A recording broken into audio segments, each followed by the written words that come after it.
I am very glad that Casey at the bat has been asked for, because I haven't the corrosive sublimate of nerve to volunteer it, having done it now ever since I've been on the stage. And that's some little time. Well, I don't mind telling you how long it is. Almost 6 years.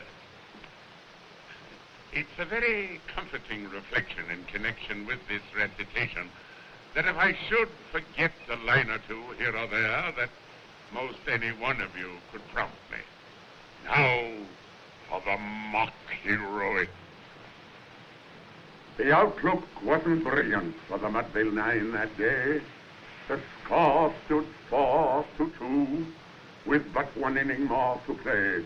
And so when Cooney died at first, and Burroughs did the same, a sickly silence fell upon the patrons of the game. A straggling few got up to go in deep despair. The rest clung to that hope which springs eternal in the human breast. And they thought if only Casey could but get a whack at that, we'd put up even money now.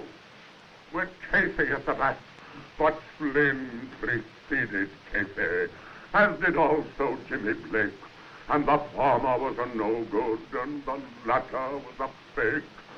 So upon that stricken multitude, grim melancholy sat, for there seemed but little chance of Casey's getting to the bat. But Flynn let drive a single to the wonderment of all, and Blake the much despised tore the cover off the ball. And when the dust had arisen and the men saw what had occurred, there was Blake a safe at second and Flynn a hugging third. Then from 5,000 throats went up a lusty yell. It rumbled in the valley, it rattled in the dell, it knocked upon the mountain top and recoiled upon the flat for a Casey. Mighty Casey was advancing to the bat. Now there was pride in Casey's bearing as he stepped into his place. There was ease in Casey's manner and a smile on Casey's face. And when, responding to the cheers, he lightly doffed his hat, and no stranger in the crowd could doubt it was Casey.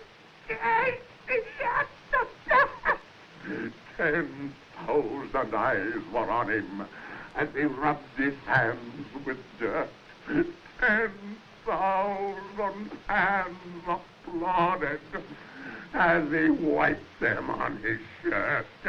And when the writhing pitcher ground the ball into his hip, defiance gleamed in Casey's eye. Near curled Casey's lip. And now the leather-covered sphere came hurtling through the air, and Casey stood watching it in lofty grandeur there. Close by the sturdy batsman, the ball unheeded sped. That ain't my style, said Casey. Strike one, the umpire said. Then from the benches, black with people, went up a muffled roar, like the beaten storm waves on a stern and distant shore. Kill him! Kill the umpire! Cried someone on the stand, and it's likely they'd have killed him had not Casey raised his hand. With a smile of Christian charity, great Casey's visage shone. He stilled the rising game go on. He signaled to the pitcher. Once more that spheroid flew. But Casey still ignored it. And the umpire had said, strike two. Hurrah! Cried the madam. Thousands and echo answered fraud. But one scornful look from Casey, and the multitude was awed. As I saw his face grow stern and cold, as I saw his muscles strain, and they knew that Casey wouldn't let that ball go by. Again, the smile is gone from Casey's face. His teeth are clenched in hate. He pounds with cruel violence, is backed upon the plate, and now the pitcher holds the ball, and now he lets it go. And now the air is shackled by the force of Casey's blow.